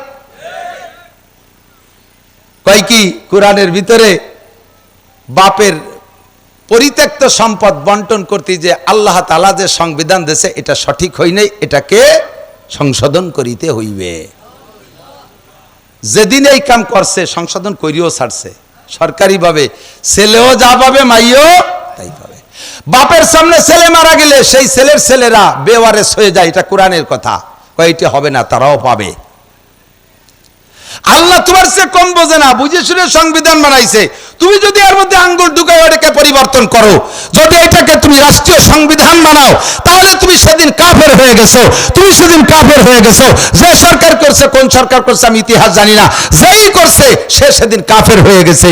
একটা আয়াতকে যদি অস্বীকার করে, আল্লাহ পাক বলেন, আল্লাহ নবী বলেন, মা আমানা বিল কুরআনে মান ইস্তাহাল্লা মাহারিমাহু, কোরআনের একটা আয়াতকে অস্বীকার যে করবে, 6665 আয়াতকে মানে, পড়ে, তিলাওয়াত করে, আমল করে, একটা আয়াতের পর তার অভিযোগ, ওই লোকটা যেন গোটা কোরআনকে অস্বীকার করলো।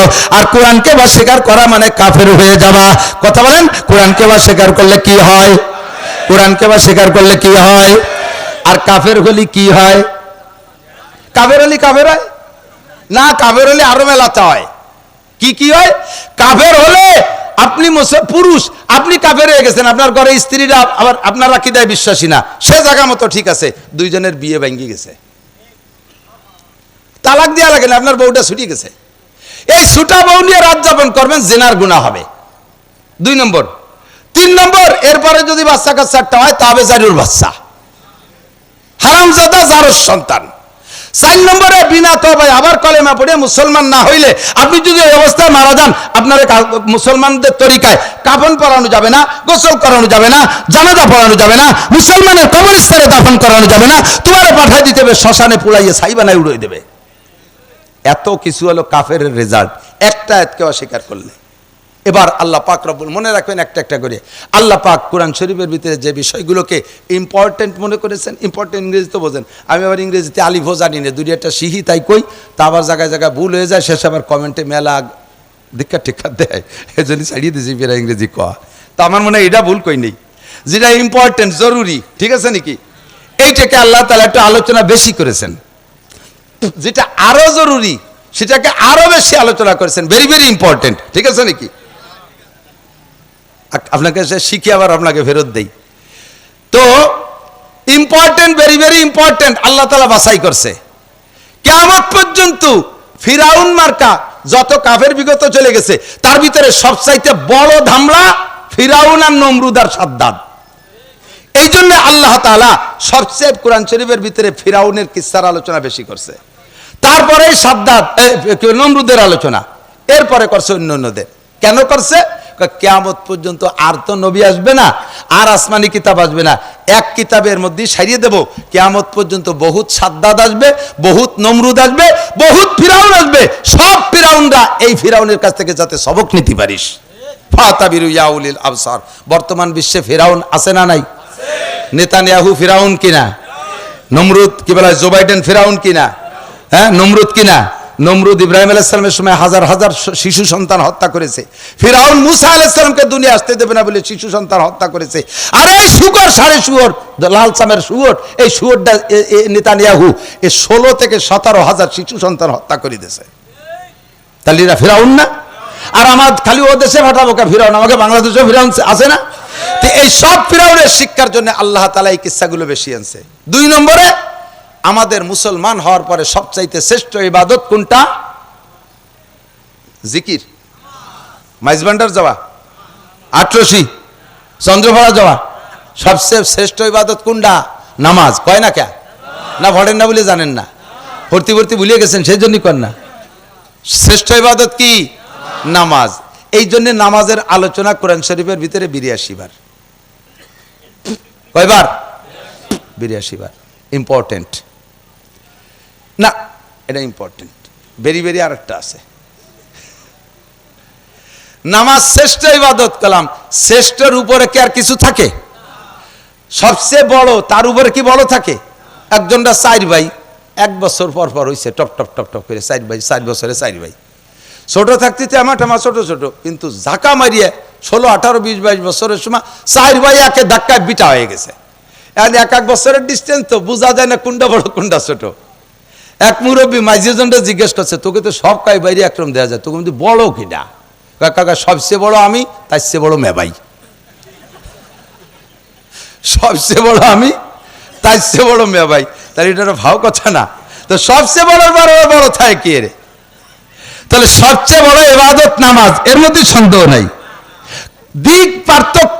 দিগের পার্থক্যে আরেকটা আছে ভেরি ভেরি ইম্পর্টেন্ট। নামাজ এমন ইবাদত, ময়দানে সর্বপ্রথম জিজ্ঞাসা হবে নামাজের। সর্বপ্রথম কিসের?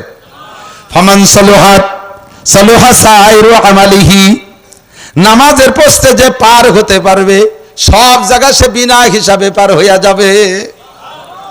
নামাজের জন্য আল্লাহ তাআলা 5টা পুরস্কার রেখেছেন, জানেন সবাই।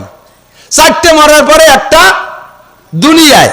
এটাই হলো আল্লাহর সিস্টেম, যে সব ইবাদতের বেনিফিট, প্রতিদান যদি আমি আখেরাতের জন্য রেখে দেই, তাহলে বান্দা কয়জনই বা আখেরাত বিশ্বাস করবে? এই আখেরাতে অন্তর কয়জনের অন্তরে থাকে? কাজে ওই খালি আখেরাতের লোভে ইবাদত করবে না, প্রত্যেকটা ইবাদতের সাথে একটু দুনিয়া দিয়ে দেই, সেই লোভে ইবাদতটা করবে। এর আর একটু ঠিক বুঝে নেন। এখন আজকে রাত বাজে 12টার দিক মাহফিল শেষ হয়, বাড়ি যে খাইয়ে দিয়ে শুতি 1টা বেজে যাবে। আর এই ওয়াসমা শনিবার তাড়াতাড়ি ঘুমও আসে না, আস্তে আস্তে 2টে 3টে বেজে যাবে। 2টে 3টে বেজে গেলে 2টের সময় যদি ঘুমান, তাহলে সেই ঘুমের পর উঠে ফজরের নামাজ পড়া বহুত কঠিন। যদি ঘুমিয়ে একবার ঠাইছে ধরে, লাই তুলিয়ে উঠা যায় না, ঠিক না? কানের গোড়া মাইক দিয়ে আজান দেয়, তাও শোনে না, মুড়াইয়ে মাইকটা ঠেলি সরাই ফেলে। মোবাইলের দেশে অ্যালার্ম দেশে অ্যালার্ম বাজে, ঘুমের মধ্যে সে অ্যালার্ম বন্ধ হয়ে যায়, ঠিক কিনা? আরে আছে মানে আমি তো জানি ভালো রে। এই অ্যালার্ম বন্ধ আরে কেন? শেষ রাত্রি উঠা বড় কঠিন, অসময় ঘুমাইছে, রাত বেশি হয়ে গেছে। রমজান মাসে তারাবির নামাজ পড়িয়ে যাইয়েই কি ঘুমান? পড়িয়ে যাইতে যাইতে 10টা 10:30 বেজে যায়, এটা ওটা করতে করতে 12টা বেজে যায়, কোনোদিন 1টাও বেজে যায়, আবার ঘুমায় যান, 1টার পরে ঘুমান, আবার যা অ্যালার্ম দেওয়া লাগে না 3টের সময় সজাগ। এখন 1টার সময় শুয়ে 3টায় উঠা যায় না, রমজানে উঠা যায় কে? এখন শেষ রাত্রি উঠলি তো কেউ খাতেই দেয় না, ওই সময় উঠলি তো খাওয়া যায়, কথা কয় না কে? এই জন্য ওই সময় শেষ রাত্রি উঠা যায়। এটাই প্রমাণ ইবাদতের পিছনে খালি আখেরাত থাকলে অত মহব্বতের সাথে করে না, ইবাদতের পিছনে যদি একটু দুনিয়া থাকে তাহলে বান্দা ইবাদত করে। এই জন্য আল্লাহ তাআলা নামাজের ভিতরে 5টা পুরস্কারের ভিতরে 4টে আখেরাতের জন্য রাখছে, একটা দুনিয়ায় সবচেয়ে শ্রেষ্ঠ যেটা সেটা হলো রুজি, এইটা আল্লাহ তাআলা নামাজের মধ্যে রেখে দিয়েছে।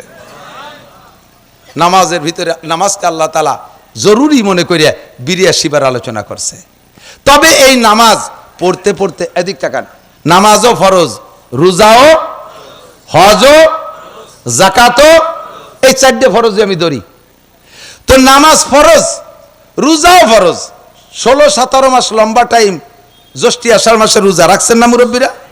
তো প্রচুর কষ্ট হয়েছে, 17 ঘন্টা রোজা, তার মধ্যে আবার সন্ধ্যের আগে 22 কিলোমিটার বাইসাইকেল চালাইছেন ঘরের মধ্যে দিয়ে, তাহলে জিব্বে কি আর রস আছে?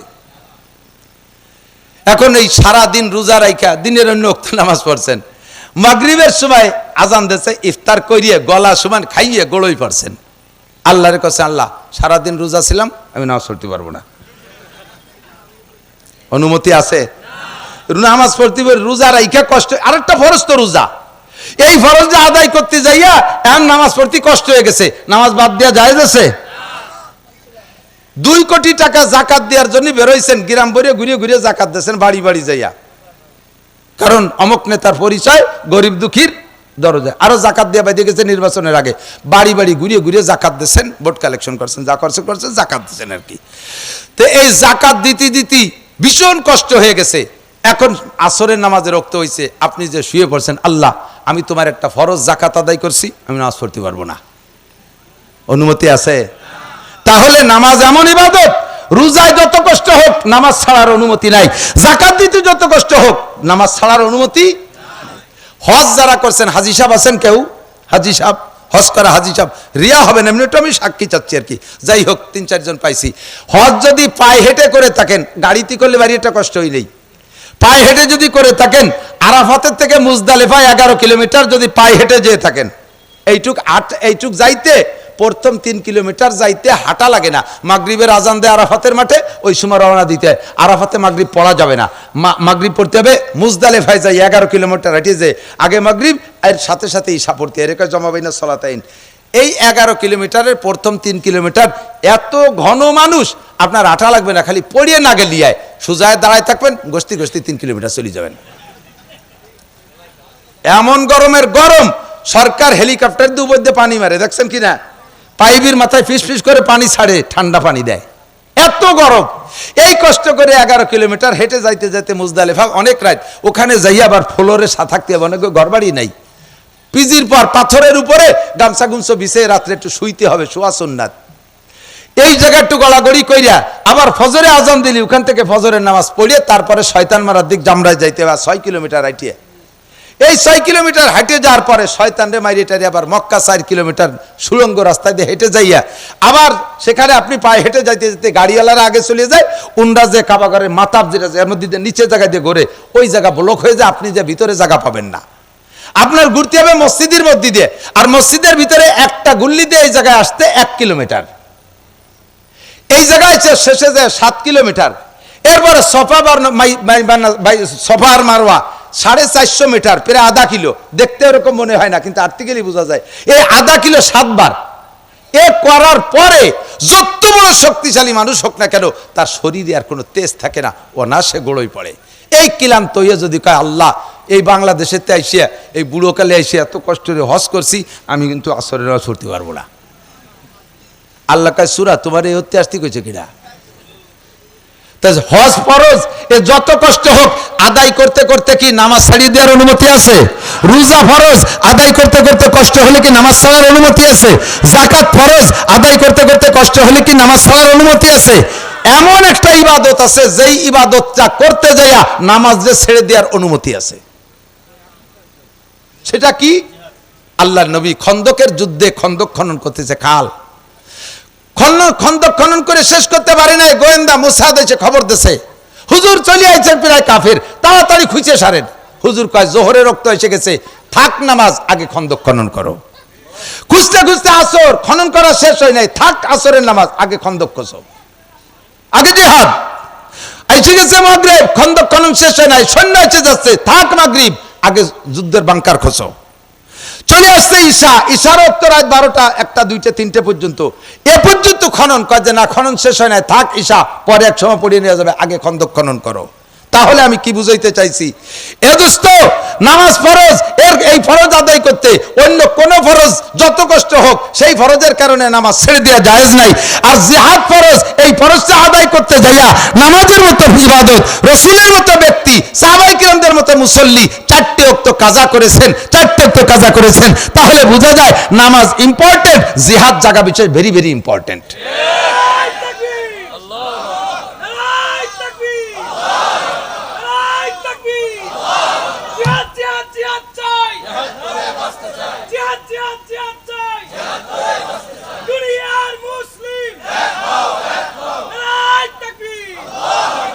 এক তো আছে, আর কত একতি হবে?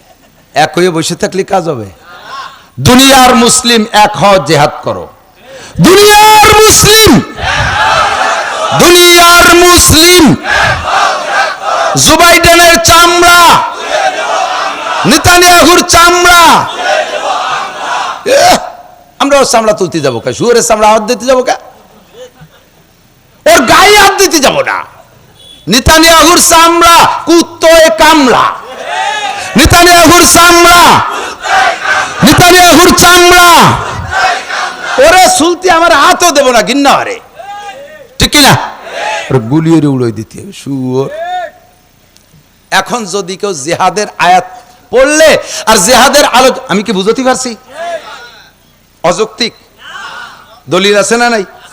এই কোরআনে জিহাদ সংক্রান্ত আলোচনা করলে যদি কেউ জঙ্গি, লাদেন বাহিনী, তালেবান, হরকত, মরকত, এই সন্ত্রাস বলে গালি দেয়, তাহলে ওই লোকটা কাফের, ওর বউ তালাক হয়ে গেছে, বর্ষাতে মিলামিশা করা জিনা, এরপরে যে বাচ্চা পয়দা দিতে সবগুলো জারুর বাচ্চা হারামজাদা পয়দা দিতেছে। মরে গেলে তার জানাজা করা হারাম, তারে মুসলমানের কবরস্থানে দাফন করা জায়েজ নেই, ঠিক কিনা? আল্লাহ পাক 682 বার আলোচনা করেছে। জিহাদের আলোচনা কয়বার? নামাজ 82 বার। তাই তারে যদি ভেরি ভেরি ইম্পর্টেন্ট করে তাহলে 682 বার যে তারে কি করবেন? 3 ভেরি, মানে ওইভাবে গুণ দেন কতবার ভেরি কোয়া লাগে, সেতবার ভেরি ভেরি ইম্পর্টেন্ট, ঠিক কিনা? আমাদের জিহাদের চেতনা ভিতরে রাখার তৌফিক দান করুন। যদি লেগে যায় করব তো। জিহাদ করছি দেশের ভিতরে নিজেরা নিজেরা, মরছি শহীদ বলে দাবি করি, সত্য মিথ্যা আল্লাহ জানে, ঠিক না? ফিলিস্তিন, গাজা, লেবাননের মুসলমানরা মরতেছে, ওদের শহীদ সম্পর্কে কোনো সন্দেহ আছে? এক জাররা পরিমাণ সন্দেহ নেই, নো ডাউট, কোনো টেনশন করবেন না। এখন আমরা বাংলাদেশের জন্য এত কিছু করলাম, যদি ইসলামের জিহাদের ডাক আসে, রেডি? নারায়ে তাকবীর, নারায়ে তাকবীর। বিশ্বের মুসলিম এক হও, জিহাদ করো, এক হও, জিহাদ করো। বিশ্বের মুসলিম, ইহুদিদের দালালরা, জুবাইরের চেলারা, খ্রিস্টানদের আস্তানা, কাদিয়ানীদের আস্তানা, হিজবুত তাওহীদের আস্তানা, আহলে কোরআনের আস্তানা। আহলে কোরআন একদল বাড়াইছে, তারা কয় নামাজ 3 ওয়াক্ত, তাহলে ওকে রাখা যায়? ভেঙ্গে গুঁড়োই দিতে হবে না? আহলে কোরআন শুনলি যেন এবার ভুল বুঝেন না। হ্যাঁ, মদের বোতলের গায়ে লিখে দিয়েছে পিওর মধু, হবে? আল্লাহ তাআলা হেফাজত করুক, বলেন আমিন। এই কোরআন শরীফের ভিতরে আল্লাহ তাআলা তাকওয়া কি বলা হয়, জিহাদের আলোচনা 682, যেটা আগে বলছি এটা এসে গেল বললাম। তবে আরেকটা বিষয় আল্লাহর কাছে ও ইম্পর্টেন্ট, সেটা হলো তাকওয়া। সেটা কি? তাকওয়া। আল্লাহ পাক বলেন এইটা তাকওয়ার আলোচনা আছে 62 বার, বিভিন্ন ভাবে বিভিন্ন সিগায়, উলামায়ে কিরাম জানে বিভিন্ন সিগা, মুত্তাকিন, ইত্তাকু, ফাত্তাকু, এভাবে আইসা তাকওয়ার আলোচনা আছে 62 বার। তাহলে বোঝা যায় এটাও ইম্পর্টেন্ট, ঠিক না? আর তাকওয়া হলো সব ইবাদতের গোড়ার শিকড় হলো তাকওয়া। আল্লাহ পাক ডাক দিয়ে বলেন, ইয়া আইয়ুহাল্লাযীনা আমানুত্তাকুল্লাহ, হে অন্ধ জগতের অটল বিশ্বাসী পাগলরা, অন্ধ জগতের অটল, এদিক আপনারা অন্ধ জগতের অটল বিশ্বাসী পাগল। এ জগতের নাম অন্ধ জগৎ। এখানে বসে কিছু দেখা যায় না। ফেরেশতা দেখা যায়, আল্লাহরে দেখা যায়, জান্নাত দেখা যায়, জাহান্নাম যায় না, পুলসিরাত যায় না, হুর দেখি না, গেলমান দেখি না, জান্নাতের কোনো নিয়ামত দেখি না, মিজান দেখি না, কোনো কিছু দেখি না, কাজেই অন্ধ জগৎ। আবার এই জায়গায় বসে এইগুলোর পূর্ণ বিশ্বাস করি, কাজেই অন্ধ জগতের অটল বিশ্বাসী। আর এমন বিশ্বাস করছি দুনিয়ার সমস্ত ভোগ বিলাস আর আরামায়েশকে লাথি মাইরা ভিক্ষার থলি হাতে করে নিয়ে ঘুরি। আরে ভাই, মাদ্রাসার উলামায়ে কিরামদের ভিতরে এমন মেধাবী আছে যারা যদি জেনারেল পড়তো, আপনারা যারা জেনারেল পড়ছেন তাদের কোনার কাছেও জাতি পারতেন না। এত বড় মেধারে কাজে লাগাইয়া আজকে বস্তা হাতে করে চারটে ধান পাট খুদকুড়ো কালেকশন করে বেড়ায়, এর চেয়ে বড় পাগল হয়? আপনারাও মেহনত করলে দুনিয়ার দিকে যদি যাইতেন, দুনিয়া হারাম পন্থায় যদি কামাই করতে যাইতেন, লাখ লাখ কোটি কোটি টাকা আপনারাও অবৈধ পন্থায় কামাই করতে পারতেন। আল্লাহকে অন্ধ জগতে বৈশা অটল বিশ্বাস করেন বিধায় হারাম পন্থায় যান নাই। এই জন্য আপনারা এত কিছু পাইতে যে ছেড়ে দেয় তারে পাগল ছাড়া কিছু বলে না। এত কিছু পাইতে যে সুখপাতি কে ছেড়ে দেয়, ধন পাইতে কে দরজা দেয়, আপনারা এত কিছু পাইতে সেগুলোর পিছনে যান নাই, কাজে আপনারা পাগল। আল্লাহ তাআলা কয়, হে আমার অন্ধ জগতের অটল বিশ্বাসী পাগলরা, একটা কথা মনে রাখ, ইত্তাকুল্লাহ। শেখ হাসিনারে ভয় পাওয়া লাগবে না, খালেদা জিয়ারে ভয় পাওয়া লাগবে না, আর্মি ল্যাবরে ভয় পাওয়া লাগবে না, ডক্টর ইউনূসকে ভয় পাওয়া লাগবে না, তত্ত্বাবধায়করে ভয় পাওয়া লাগবে না, এই সমন্বয়ক ছাত্রদেরকে যারা লাফালাফি করছে ওর একটাও ভয় পাওয়া লাগবে না। ওদের ভয় পাওয়ার দিন কয়দিন? মারিয়ে ফেলার পরে কি তাকে ভয় লাগে? এই আগুনরে ভয় পায় কেন? পোড়ায় মারিয়ে ফেলায়। তো পোড়ানোর পরে মারা হয়ে গেলে তারপরে কি আর আগুনরে ভয় করা যায়? লাগে। সাপরে ভয় পাই কেন? কামড় দেবে, কামড় দিলেই মরি যাবো, মরার পর কি আর ওই সাপরে ভয় করা লাগে? বাঘরে ভয় পাই কেন? ও ছিঁড়ে বুড়ে খেয়ে ফেলবে, খালি তো মরা হয়ে গেল, মরার পর কি আর বাঘরে ভয় করা লাগে? যে সমস্ত ভয় হলো সাময়িক, ইয়া ভয় করে লাভ নাই। ইত্তাকুল্লাহ, যে আল্লাহকে ভয় করতে হবে অনাদি অনন্তকাল, যার সামনে তোমার বিচার হবে। মৌলানা বলেছে 5টা বিষয় জবাব দেওয়া লাগবে, গোটা জীবনের হিসাব ইমিগ্রেশন হবে। আমি বলি 4টা, একটার মধ্যে আবার 2টে ঢুকছে। আর মালিহি একটা, এই মালের ভিতরে 2টে শাখা, মিনাইন ইকতাসাবা অফিমা আনফাকা, কোথা থেকে কামাই করেছো, কোথায় খরচ করেছো। 1 নম্বরে গোটা জীবন, 2 নম্বরে যৌবনকাল, 3 নম্বরে মাল সম্পর্কে জিজ্ঞাসা হবে, কোত্থেকে কামাই করে কোথায় খরচ করেছো। ঘুষ খাইয়ে কামাই করে বিরাট মসজিদ বানাই দিয়েছো চোরা। এই তোর ঘুষে টাই দিয়ে মসজিদ বানাতে কইছো কোন চোর? আমার মসজিদ কি, আমার মসজিদ কি, আমার ধর্ম কি এত ঠেকা যে তোর ঘুষে টাকা দিয়ে মসজিদ বানাই দিবি? তুই সুদ খাইয়ে নে, সেই টাকা দিয়ে আমার মসজিদ বানাই দিবি? আমার ধর্ম কি তোর কাছে এরকম ঠেকছে? আমি ওই অত বড় মসজিদের প্রত্যাশী আমি না। মসজিদেও সুদ আমার হয়ে জমিন, মাঠে দুগলো গাছের মধ্যে সিজদা দিবি, তা আমার কাছে নামাজ হয়ে যাবে। কথা কোন ঠিক না? তাহলে মিনাইন ইকতাসাবা ফিমা আনফাকা 3 আর মাজা আমিলা বিমা আলিমা। আব্দুল গফফার থেকে নিয়া আব্দুল গফফার সাহেব, জুবাইর সাহেব, নাসির সাহেব, কমপক্ষে আজকে 3 জনে যে কটা কথা কইছে শুনছো তো কম না। এই কটার বার আমল করছো কটটুক কয়ে যাও। এই জবাব না দিতে পারলে 1 কদমও বাড়তে পারবেন না। ভয় পাবো তো সেই কারণে,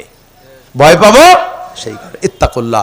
আল্লাহ তুমি ভয় কর, যদি তোমারে ভয় পায় তাহলে তুমি কি দাও? আল্লাহ কয় আল্লাহু ইউহিব্বুল মুত্তাকিন, আল্লাহু ইউহিব্বুল মুত্তাকিন।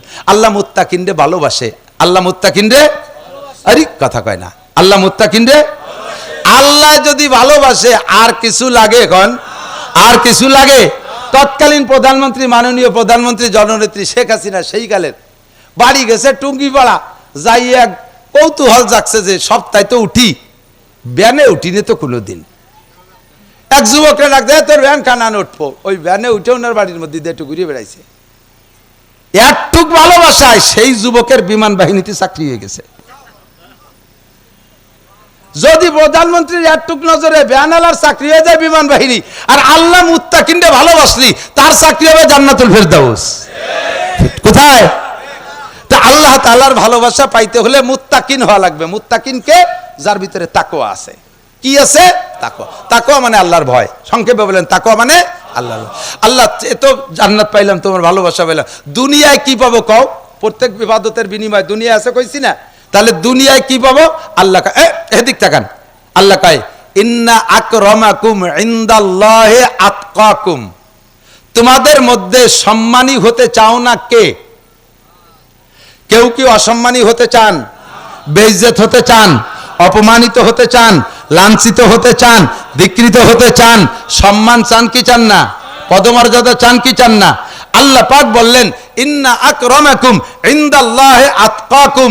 তোমাদের ভিতরে চেয়ারম্যানের দাম আমার কাছে এক পাইও নাই, এমপির করে হুটো পাইরও দাম নাই, মন্ত্রীর করে 5 পাইরও দাম নাই, ডর্জন ডর্জন মন্ত্রী হারাই গেছে, খুঁজে পাওয়া যাচ্ছে না মাটি চালান দিয়ে, এগুলোর কোনো দাম নাই, ডিসিএসপি ওসিটিওনের কোনো দাম নাই, ডাক্তার ইঞ্জিনিয়ারের কোনো 5 পয়সারও দাম আমার কাছে নাই। হ্যাঁ, এদের সবার দাম আমার কাছে আছে যদি তার ভিতরে ছোট্ট একটা জিনিস থাকে, তাকওয়া।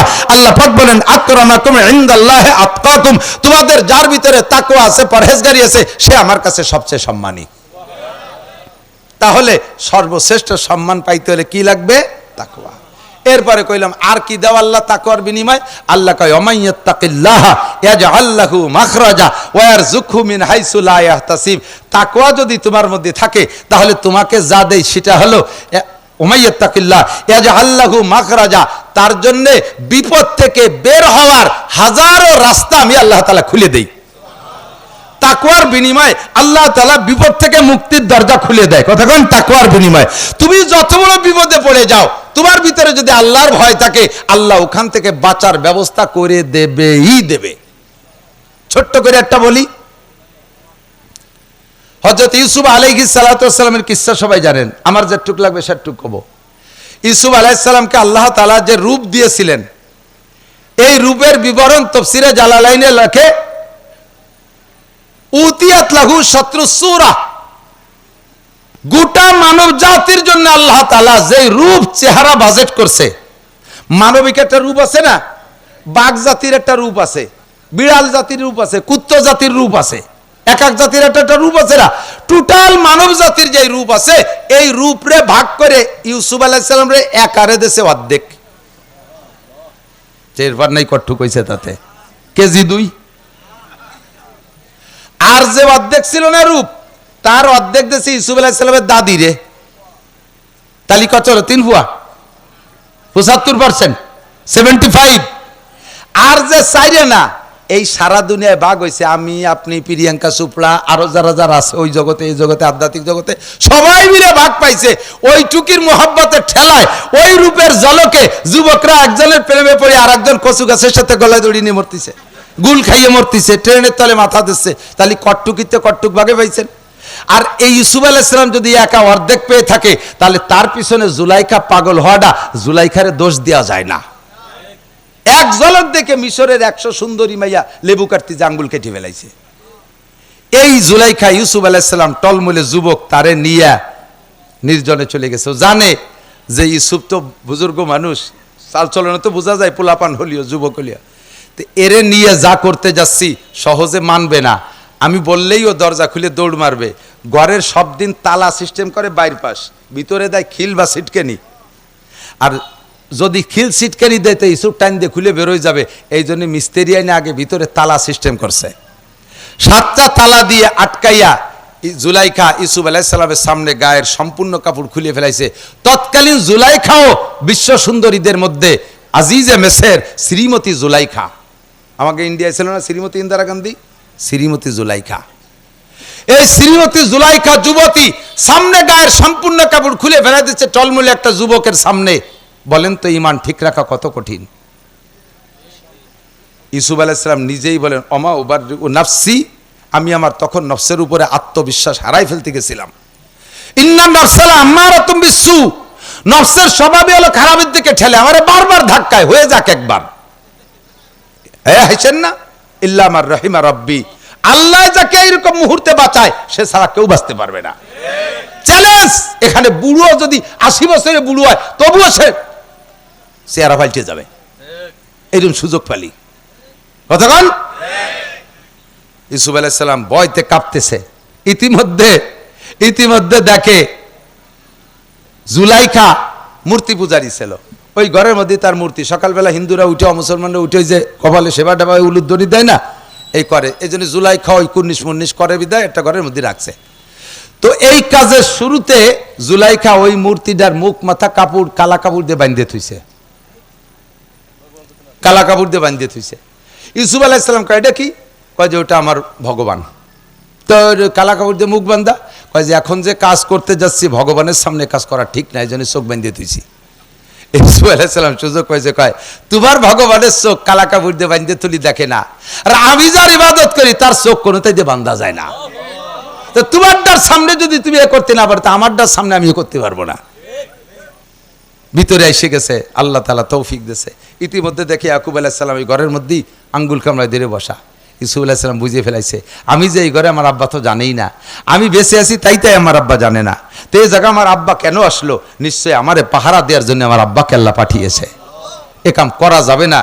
আল্লাহর ভয় অন্তরে নিয়ে মারছে দৌড়। আল্লাহ কয় ওয়াল্লাযীনা জাহাদু ফিনা লানাহদিয়ান্নাহুম সুবুলানা ওয়া ইন্নাল্লাহা লামাল মুহসিনিন। তোমার চেষ্টা যদ্দূর তুমি করো, বাকিটুকু আমি করে দেব। দরজার কাছে গেছে, চাবি লাগে নাই, তালাটা খট করে খুলে দরজা খুলে গেছে। একে একে 7টা দরজার কাছে গেছে, 7টাই খুলে গেছে। ওমাই ইয়াত্তাকিল্লাহ, যে আল্লাহকে ভয় পায়, ইয়াজআল লাহু মাখরাজা, 7টা তালা খুলে আল্লাহ তাআলা বের হওয়ার ব্যবস্থা করে দেয়। লাগবে তাকওয়া। ছোট্ট কথা বলে চলে যায়, বাস্তব এলাকায় থাকতেও পারে সেই ছেলেটা আমি জানি না।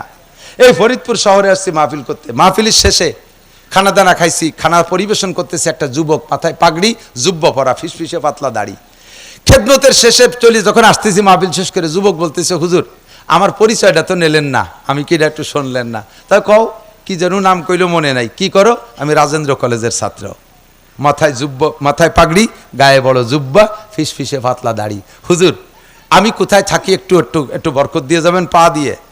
তো চলো, একটা রুমেও একটা ছেলেই থাকে।